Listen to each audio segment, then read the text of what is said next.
before we start the shading demo of the model, let's talk about a really important aspect of drawing, something called light logic. Let's draw a sphere that looks something like this.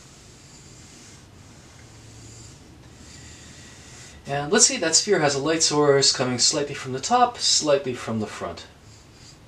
Something that maybe looks like this. Light is going to hit this part of the sphere, and then right about here, you're going to have something called a light break. Light break. That's where the sphere goes from light to dark. This is sometimes also called the terminator.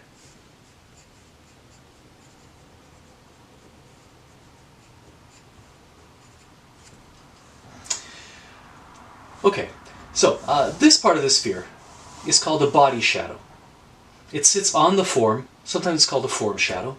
And then you're also going to have another kind of shadow, a cast shadow.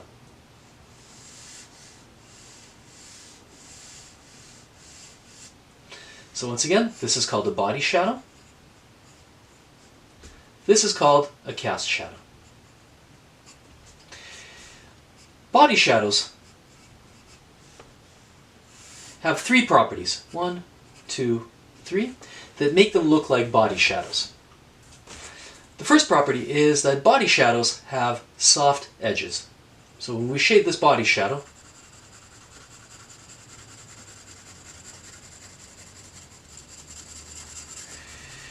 we're going to shade ever so slightly past the light break and make sure the transition is gradual, is feathered. So the first property of body shadow is that they are fuzzy. Next really important property is that body shadows have a slightly darker value that runs along the length of the light break. They might be a little bit darker, a little bit wider here, like this. And then here they thin out and fade out a little bit. This area is called the core shadow.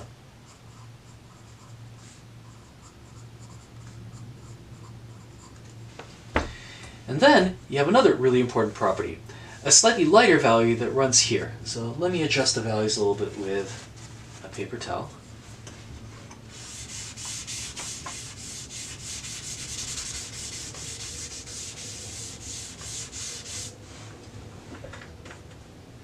And let's put in the reflected light.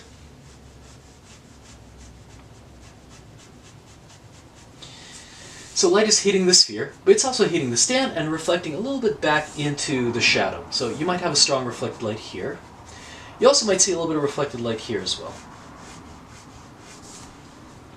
So that's the most important property, one of the important properties of body shadow, reflected light.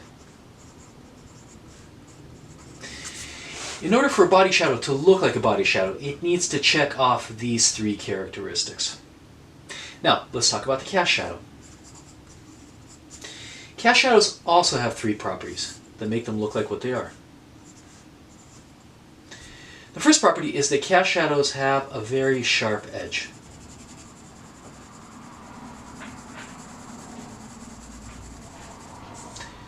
Particularly where they start.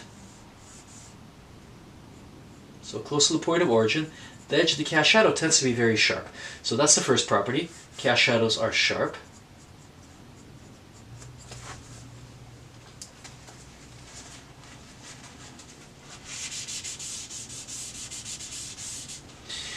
But as the cast shadow moves away from the casting object, the edge will tend to soften a little bit.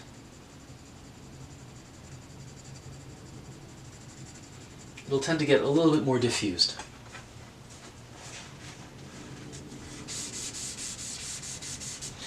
So that's the second property of cast shadows. Cast shadows get softer.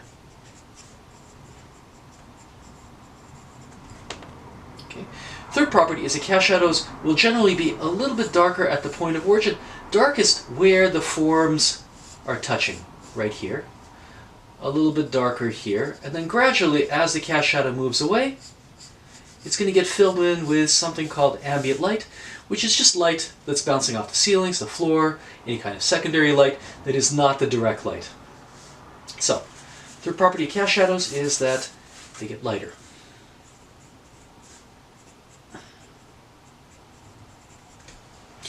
Now cast shadows, when they get really long, become really soft. However, when you're dealing with figure drawing, cast shadows tend to be pretty short. So we have a cast shadow running off the chin to the chest, or a cast shadow coming from an arm onto the rib cage. Those shadows will tend to be pretty sharp most of the way through. So unless a cast shadow gets really long, sometimes the edge of the cast shadow will get as soft as the body shadow. But I would never make the body shadow sharper than a cast shadow. I think that's generally a mistake. Okay, we have one more property to talk about, and that is the property of the lighter side of the sphere, which is called the light. 1, 2, 3. Alright, so the very lightest part of the sphere, which might be here in this case, is simply called a highlight.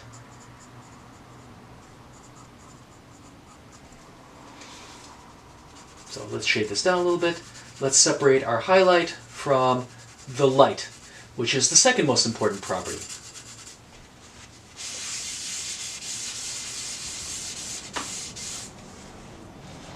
Here's our highlight. So we have the highlight, which is the brightest value. Then we have the light, which is not all one value. It'll tend to be brighter here, where the light is hitting the planes of the sphere most directly. And then it'll gradually get darker and darker and darker until it goes kind of gray, kind of fuzzy.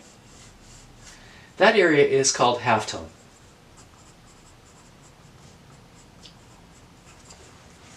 So halftone technically belongs neither to the shadow or the light. It's the transitional fuzzy area as the shadow begins in the body. Halftone. So once again, in order for the lighter area to feel three-dimensional, we need to hit these three properties as well. Now this is very simple on a sphere, but when we're dealing with human form, we have a series of overlapping shapes.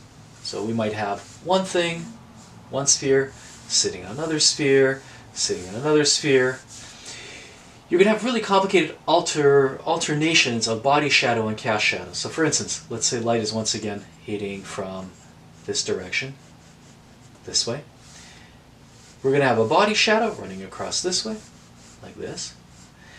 This form is going to cast a shadow, which is going to curve around, and then eventually turn into a body shadow, like this. Then this form is going to cast another shadow, which is again going to turn into another body shadow. So it's very, very important at the beginning, when you're trying to figure out where the shadows are, to indicate the shadow edge. When I'm dealing with a body shadow, I'm going to use the side of my pencil and create a soft edge.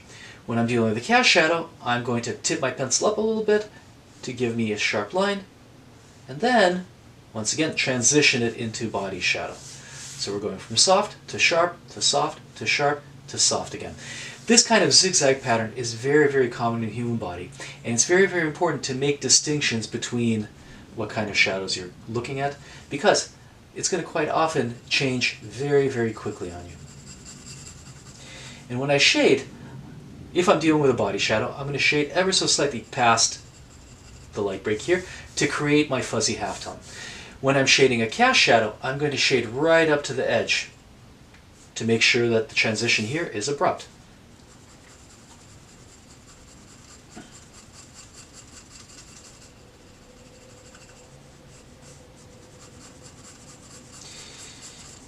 So you can see, I've barely started shading, but because my drawing has hit all of these properties, well, at least in the shadows anyway, we're getting some semblance of form.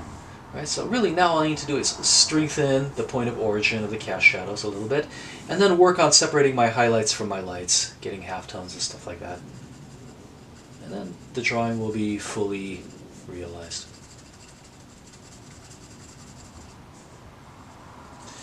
So that's light logic. Really, really important, particularly when you're shading something really complex, to understand what you're looking at. Because otherwise, all you're seeing is patches of shadows and lights, you're going to get confused, and you're not going to be able to attain full three-dimensionality. Really important to understand what you're looking at in order to draw it correctly.